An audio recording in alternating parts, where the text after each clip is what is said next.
చదివిన వాక్యము యోమ్ దెబిరీం 9వ తారీఖు 1వ నెల 2025వ సంవత్సరం.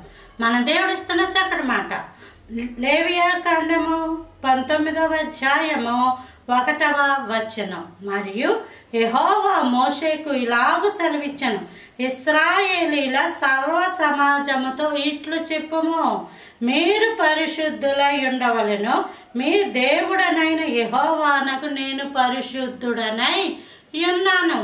దేవుడు ఈ మాటలను మనతో మాట్లాడుతున్నారు. దేవుడు ఏమంటున్నారు? మీరు పరిశుద్ధులై ఉండాలి. ఎందుకు? నేను పరిశుద్ధుడనై ఉన్నాను కాబట్టి. లోకంలో ఈ మాటలు చాలా అస్సలు వినబడవు. బాగా చదువుకుంటారా అని చెప్తా ఉంటుంటారు, లేదా బాగా బతకాలని చెప్తుంటారు, తెలివితేటలుగా బ్రతకండి అంటారు, వ్యాపారంలో మోసాలు మోలీలు ఎలా చేయాలో నేర్పిస్తూ ఉంటుంటారు. అలా బ్రతుకుతారే కానీ నేను పరిశుద్ధుడను గనుక మీరు పరిశుద్ధులై ఉండండి, పరిశుద్ధంగా ఉండండి అని చెప్పే మాటలు చాలా అరుదుగా ఉంటాయి.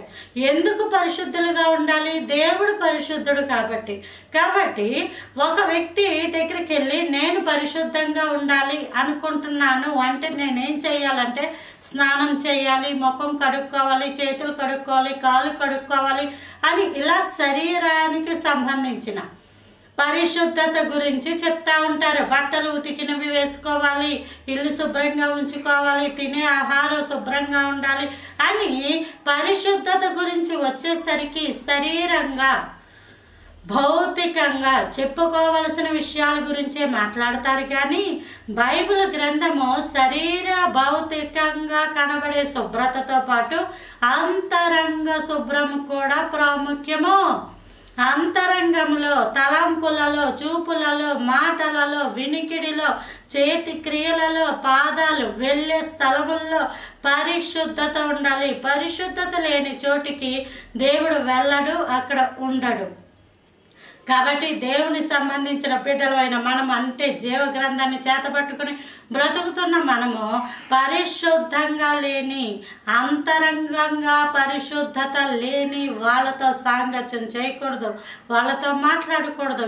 ఎందుకు అంటే నీవు వాళ్ళతో ఉన్నప్పుడు నీవును అలాంటి వాడివే అనుకుంటారు జనాలు, నీవును అలాంటి వ్యక్తివే అని అనుకుంటారు. అందుకు సాధ్యమైనంత వరకు మీతో పరిచయాలు ఉన్న వాళ్ళల్లో కూడా పరిశుద్ధులు ఎవరో ఎన్నుకోండి. మేము పరిశుద్ధులుగా ఉన్నాము అంటే తెల్ల చీర, తెల్ల బట్టలు పరిశుద్ధతకి ఆనవాళ్ళు తప్ప అవి వేసుకున్నంత మాత్రాన వాళ్ళు పరిశుద్ధులని కాదు. అందుకే చాలామంది వేసేసుకుంటారు. కాబట్టి దేవుడు పరిశుద్ధుడు. మనం కూడా పరిశుద్ధతలో దేవుని పోల్చుకున్నప్పుడు మన యొక్క నీతి క్రియలు దేవుని దృష్టికి మురికి గుడ్డల వలె ఉంటాయి. కాబట్టి ప్రభువా నా పాపాలు క్షమించని పాపాలను ఒప్పుకుంటూ పరిశుద్ధంగా జీవించడానికి ప్రయాసపడాలి. ఎవరు కూడా నీకు చెప్పరు నువ్వు చాలా మంచోడు అని అంటారు. కానీ దేవుడి దగ్గరికి వెళితే నీ పాపాలు, నీ రహస్య జీవితం, నీ హృదయము బట్టబయలు అయిపోతున్నప్పుడు ప్రభువా నేను పాపిని, పరిశుద్ధమైన జీవితం నాకు ఇవ్వండి అని దేవుడిని అడిగినప్పుడు మాత్రమే దేవుడు నీకు పరిశుద్ధమైన జీవితం ఇస్తాడు. Praise the Lord. ఆమేన్.